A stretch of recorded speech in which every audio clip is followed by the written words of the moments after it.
What's up, YouTube? It's Alaska Vet, and I'm opening Barrel and Blade.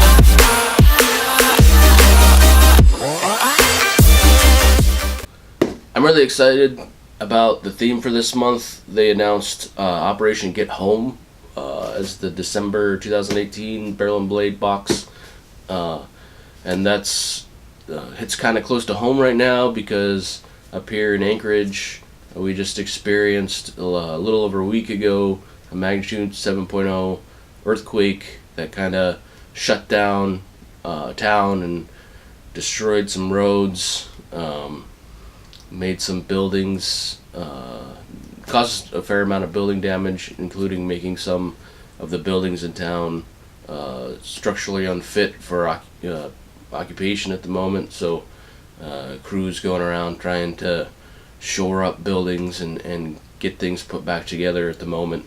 But part of the experience was that disaster experience of all of a sudden a normal day turning into an emergency, a disaster, power going out, internet going down, phone lines getting swamped and not working. Thankfully we were able to communicate with text messaging, so we didn't completely lose communication. The power outages were primarily caused by tripped transformers that just needed to be manually reset. So power outages for the most part, particularly in Anchorage, only lasted a few hours. But there was quite a bit of confusion, and we really had to rely on information we were getting from the radio. The AM stations were kind of the only good source of information, that and social media, because there was enough data functionality, I guess, that we were able to access Facebook and Twitter, Instagram, other social media platforms, and get information that way as well. So definitely got a lot of information from the radio and from social media, and were able to figure out. Initially, the schools say we're in sort of a stay put mode, don't come get your kids, and then they changed that to, okay, come get your kids. Some schools had enough damage that they needed to be evacuated, so some of the kids may have been dropped off at a middle school but had to be picked up at a high school because their middle school got evacuated, or vice versa. So it was the real deal. It's what we prepared for. My wife and I had a plan in place, and we executed it, and really couldn't have been better outcomes for us. Our house survived without any damage that we're aware of. We lost a few glass items, but that's it. But yeah, I happen to have put together, actually probably in November, I put together a get home kit for work myself, and actually the day of the earthquake, when all the confusion set in and the internet was down and people didn't know what to do, I was able to grab my kit and go into my truck, and I live pretty close to home, so I drove to my house. Found out my house was in order. I didn't need to turn off the utilities. There weren't water lines broken and things like that I needed to be addressed. So was reassured that my house was in good shape. Was able to communicate that to my wife. And then when it became clear we needed to pick our kids up from school, we were able to communicate. And we had a plan that my wife's going to pick up our 2-year-old. I'm going to pick up our 6-year-old.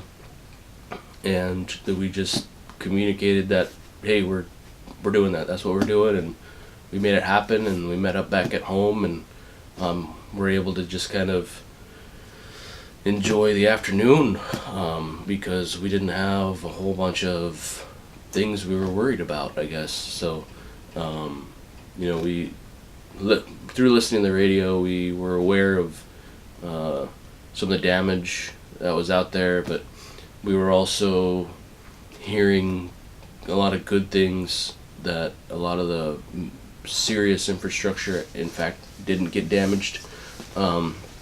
The port being one of the biggest pieces for us. If we shut down the port, we're going to have a lot of trouble getting food into Anchorage. We don't have any way to support ourselves with food. It's all got to be shipped in. So hearing that the port was intact and functional really put us at ease, because it meant we weren't going to have to rely on our preparations necessarily to survive. We were going to be able to sort of continue life as normal eventually. Like I said, it's been a little bit over a week since the earthquake, and schools have been closed, and they're reopening on Monday. There's a couple schools that have enough damage they're not going to be reopening until the next school year. So we're fortunate in that our kids are in schools that fared really well. Actually, our 2-year-old daughter's already gone back to daycare this week, and our 6-year-old son will be going back to school on Monday. So could have been a lot worse than it was, but the moral of the story is the theme this month of the Get Home theme for Barrel and Blade is really kind of appropriate for me. I have a clear focus on what that experience is like, needing to the experience of having a disaster, and then needing to respond to the disaster by getting home and getting your family together and putting your preparations to work.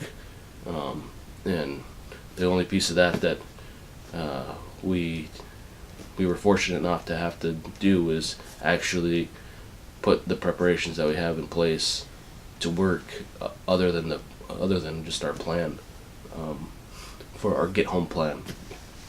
So beyond that, we really lucked out, and not having to grab a bug out bag and get out of our house because it was a hazard, not having to have to rely on our food and water preparations because the port is unusable, things like that in a more severe scenario we would have to fall back on. Most communities are told to have 3 days worth of supplies on hand. Anchorage, we're told to have a minimum of 7 days supplies on hand. The state and the federal government both recognize that in a true SHTF scenario, we're going to go without help for at least 7 days, at least longer than a lower 48 community would. So the recommendation for us is higher. So yeah, looking forward to seeing what's in here. Before I get to that, if this video hasn't already, the introduction to this video hasn't already been long enough, I wanted to touch on the flashlight that I received in my welcome box last month. I had some issues with it when I was making the video, and those issues continued after the video, so I contacted Barrel and Blade, and then they forwarded my information to the manufacturer themselves, had some discussions with the manufacturer about the flashlight.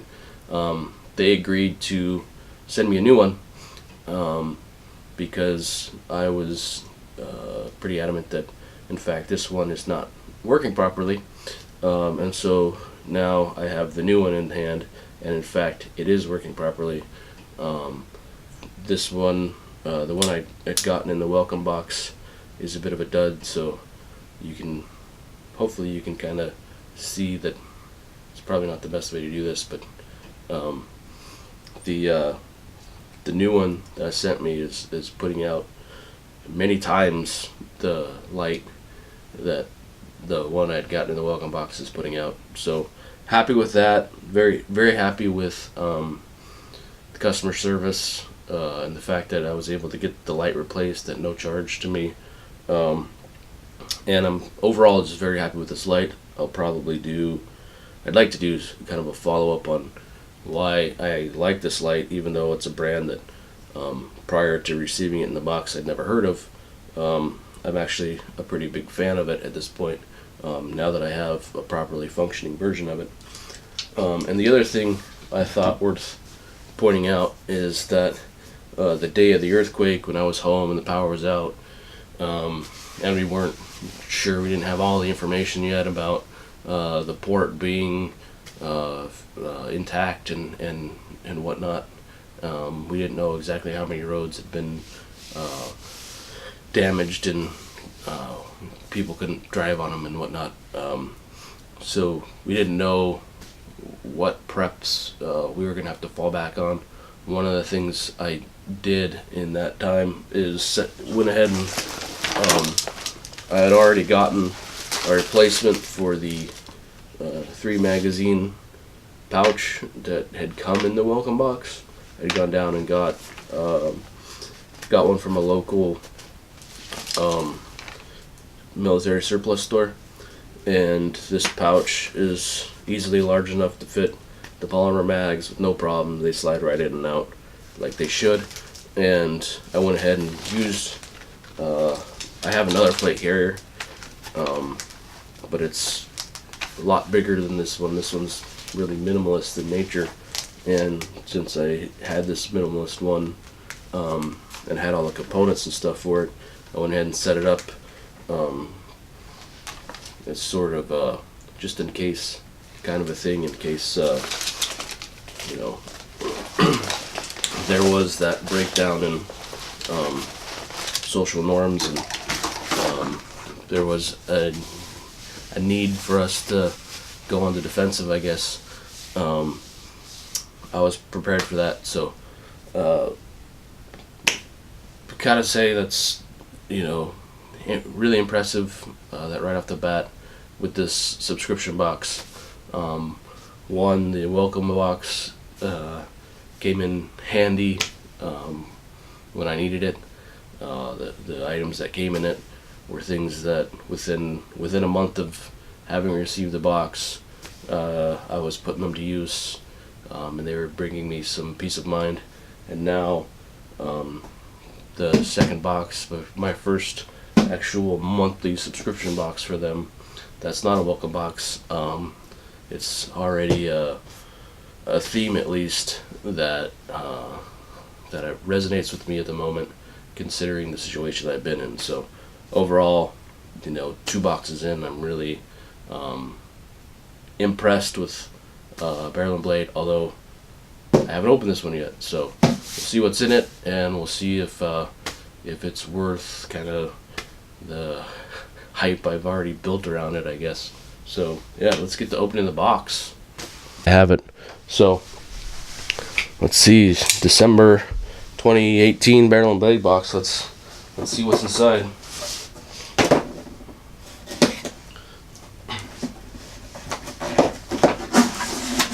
This box is not only is it got some weight to it, it's bulging.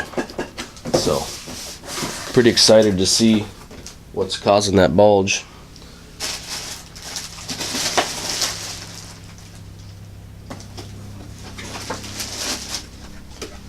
So we got our card here. Let's see.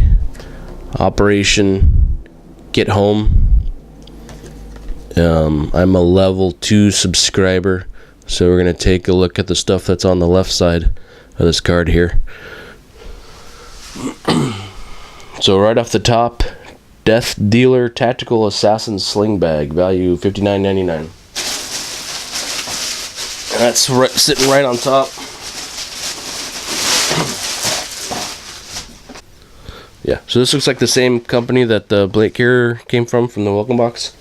This DDT veteran owned and operated, and this is their Assassin Sling Bag in gunmetal. So right off the bat, it's a real nice nylon material, heavy duty, with double stitching, and these zippers are rather substantial. Not your little flimsy zippers that you see on some bags. Love the red on the inside. Helps you to identify quickly what's inside your bag when you open it. More red on the inside of this pouch. Snap to hold that pouch closed. So because it's a sling bag, it's going to be made so instead of routinely being opened this way, it's more comfortable, or more often you're going to be accessing it from the side. So all these zippers, instead of just being limited to the top, they wrap around. So in this pocket as well, we've got the hook and loop on the outside. It actually kind of passes through hook and loop there. Then we've got some elastic straps and a pouch, but again, set up to be accessed from the top or the side.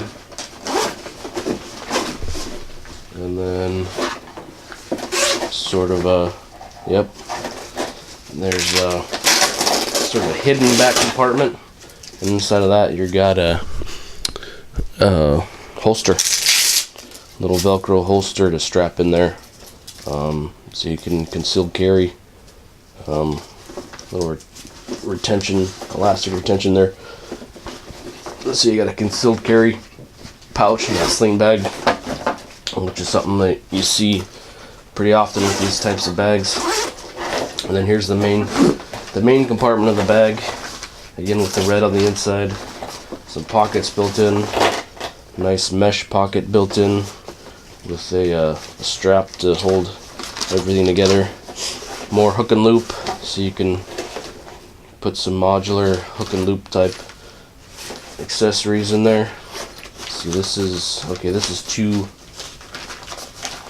pouches here, two mesh pouches on the inside of that. So right off the bat, I'm pretty impressed with just how this bag is built, how stout it is in terms of the material it's made out of, and the size of the zippers. Got a little whistle on this chest strap. So if you're not familiar with these sling bags, I'm not super familiar with sling bags. This will be my first sling bag, but I do have some bike messenger style bags that are very similar in that they've got the one sling, and then they've got the secondary strap that you wrap around to hold it on your back and kind of secure it so it stays on your back. And then when you want to sling it around, you can drop this off and it'll swing around to the front of your body. So very impressed with this bag so far. Just as far as initial impressions go, looks like this outer buckle system is detachable, which is nice. One of the things I first thought of when I saw this bag is, do I really want this extra clip on here or not? And so it looks like you can go ahead and remove that if you don't want it, although it does give you the option of shoving gear in there and then just lashing it down. So it is a nice optional accessory to have, but I appreciate that it's optional. Looks like there's a pass-through here for a water bladder or a set of headphones or something. See, that passes through to essentially that concealed carry pouch. So maybe if you're not concealed carrying, or you opt to concealed carry into the outer or the large pouch, because there's also a hook and loop in there, you could attach the holster to, you could then have a bladder in here, which is nice. It's nice to just, when your gear gives you lots of options, and that's pretty much what I'm seeing in this bag right now. What's going to be the strength of this bag is all the options it gives you. Now, should take a second to apologize for all my sniffling and my froggy voice, because unfortunately I got a bit of a cold going again. It seems like I think I had the same thing, a similar thing happened to me the last time I got barrel employed. I had a bit of a cold going, so apologies for that. So the next thing on the list, Survival Frog Tac Bivy 2.0, $29.95 value. So that's going to be this guy here, which is essentially a emergency blanket. I've actually got one of these. It's going to be an emergency blanket that's large enough that they could wrap it around and seal a seam on it, so that instead of just a blanket, this thing's going to be a full like sleeping bag style enclosure. So that's real nice. It's got the, obviously the reflective material to hold your body heat in.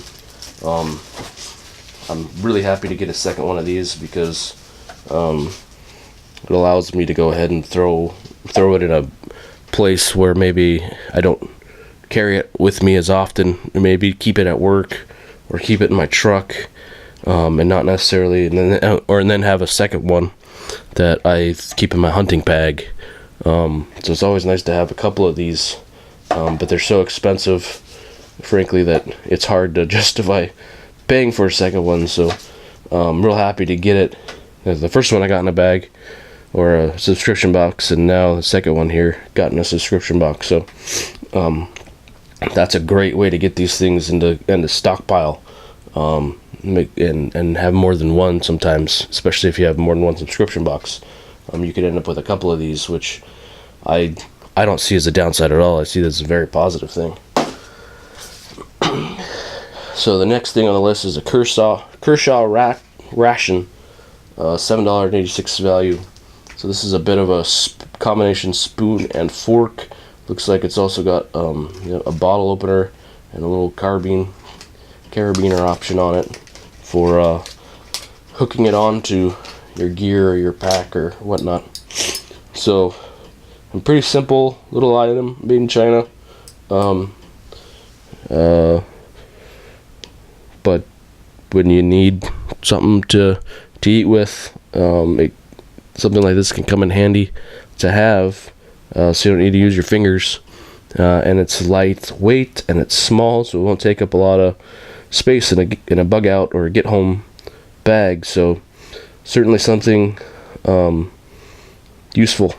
You may end up sticking this thing in a bag and never using it, because you're blessed with never having to be in that get home situation. But you'll have the peace of mind that if that day does come, that you need it, it'll be there. So little items like these I really do appreciate. Sometimes you get little things that are just essentially useless. This has some functionality to it.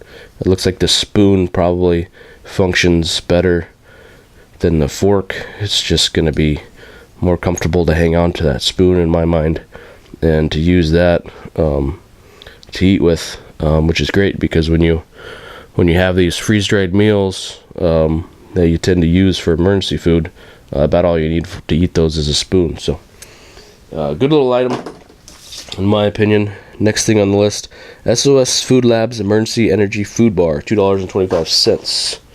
So I've seen these coming in people's boxes before. This is the first one I've got. Emergency food ration. Let's see. The card says 400 calories, which is a lot to pack into something this size, and in fact that's 400 calories.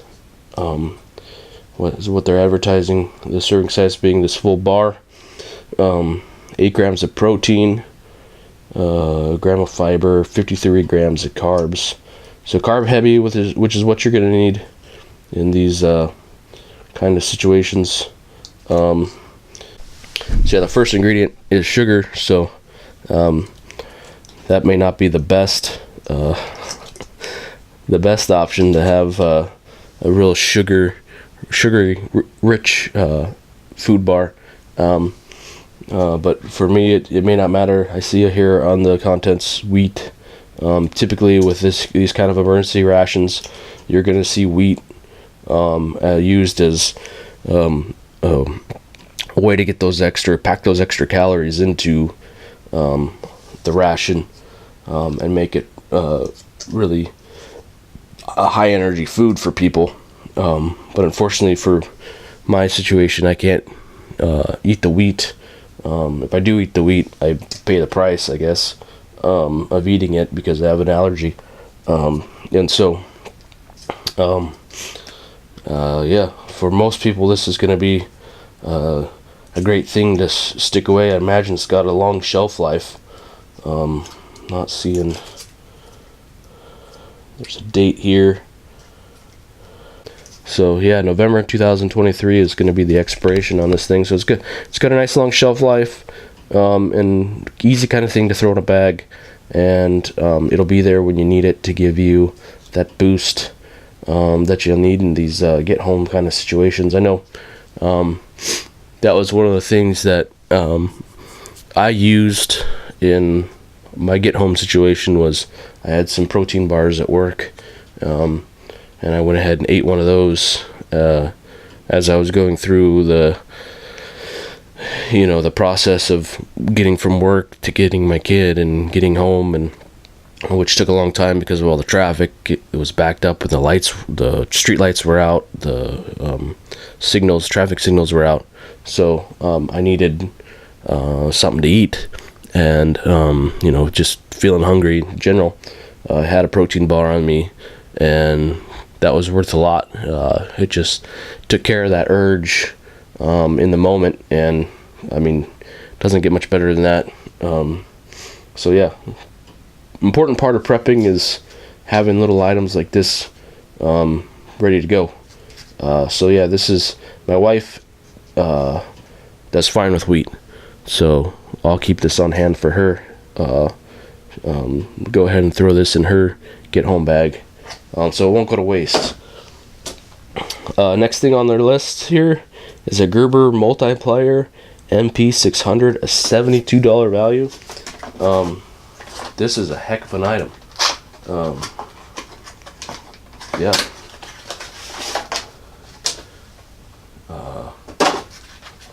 This is a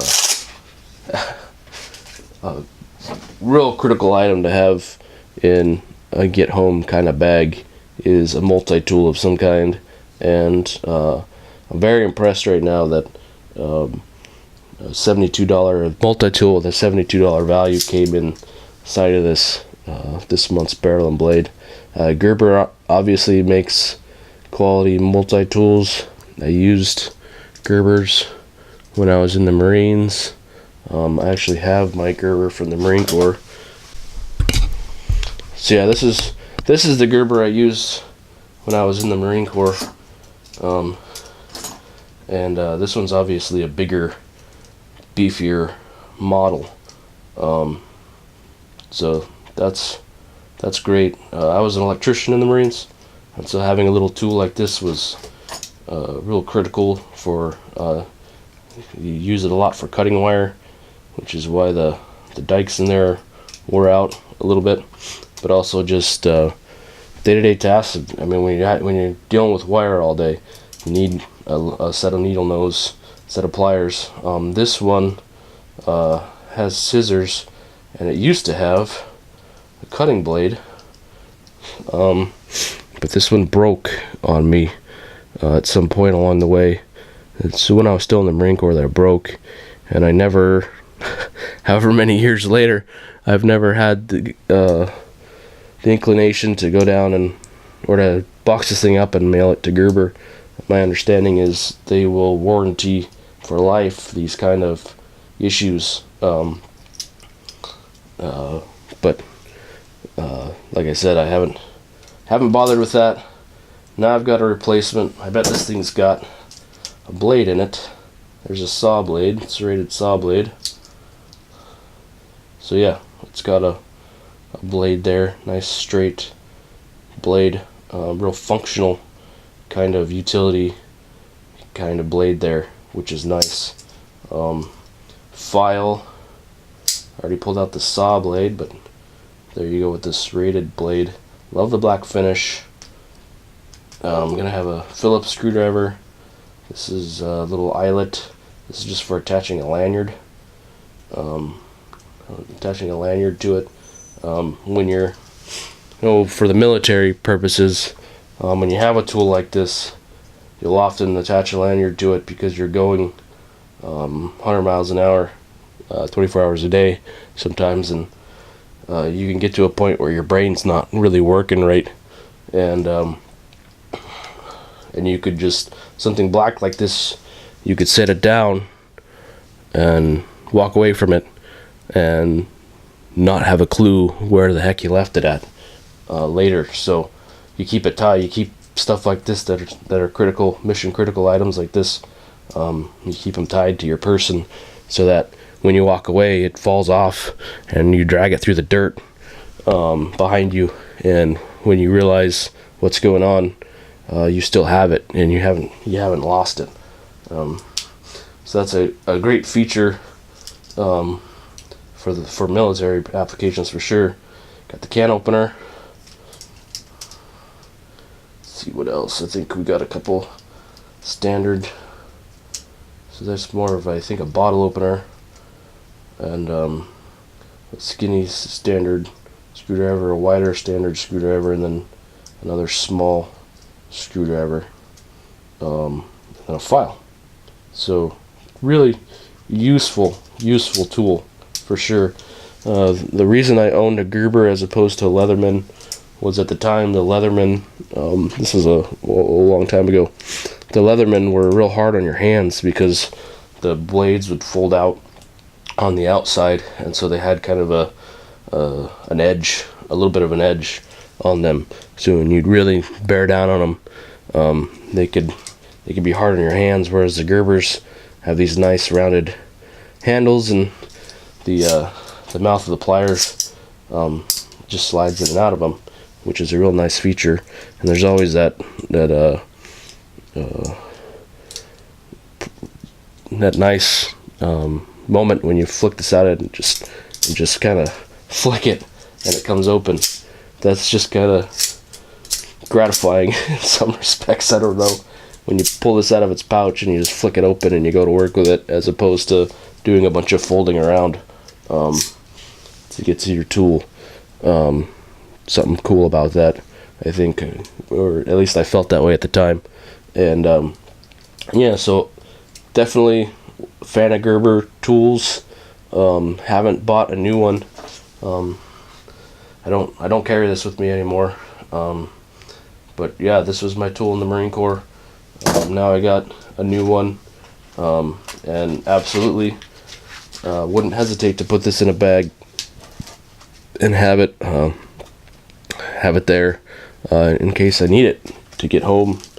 Or yeah, I would put it in the bag with this case, and what would end up happening is, if in the event of emergency where I am getting home, I'd go ahead and pull it out and I'd loop it onto my belt, and then I'd have it on me, and I wouldn't have to worry about digging through my bag every time I need to look for it. It's nice to have these cases with the tools for that purpose. So really impressed that came in this month's box. So the last thing, so the 1, 2, 3, 4, 5.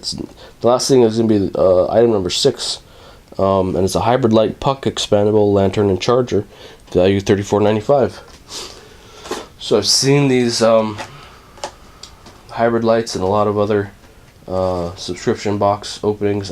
This is my first, so I'm really excited to have it, and absolutely something that just makes a ton of sense to have in a get home bag. It's multifunction. It's solar charging. You can use it when you need light. Obviously the lantern style, or you can get light from the end of it. Or you can use it to charge your phone if that's what you end up needing it for. Like I said, during the earthquake, our phones were useful both in terms of accessing social media and in terms of texting. So having, I have a charger, external battery kind of charger for my cell phone that I keep in my get home bag. This would serve that purpose. And we'll have the added benefit of having the solar charging capability. So really excited to have this. It's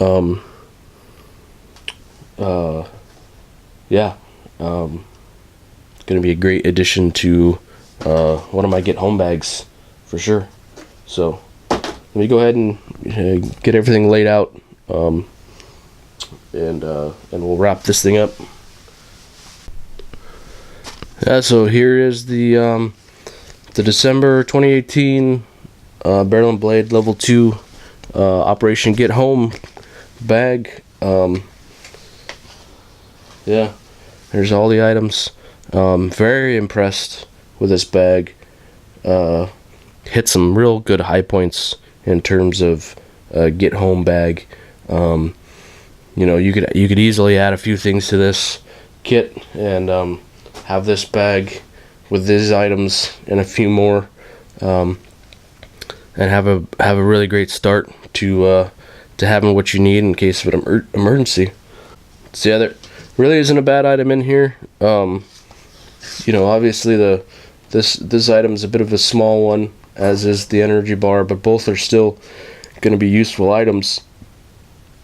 The tack bivvy, I wouldn't for a second claim that this isn't a good item. Great emergency item.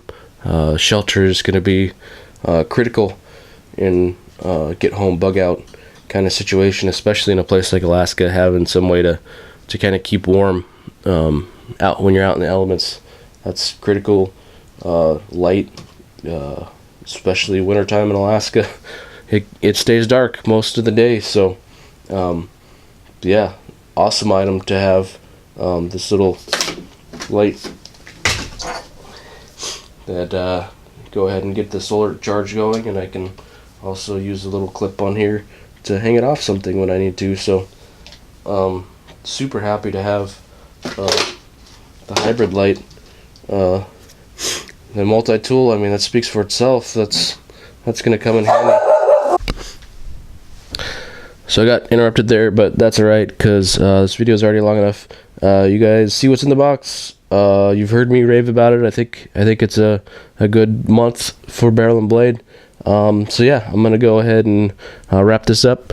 So yeah, thanks a lot for watching, and see you next time.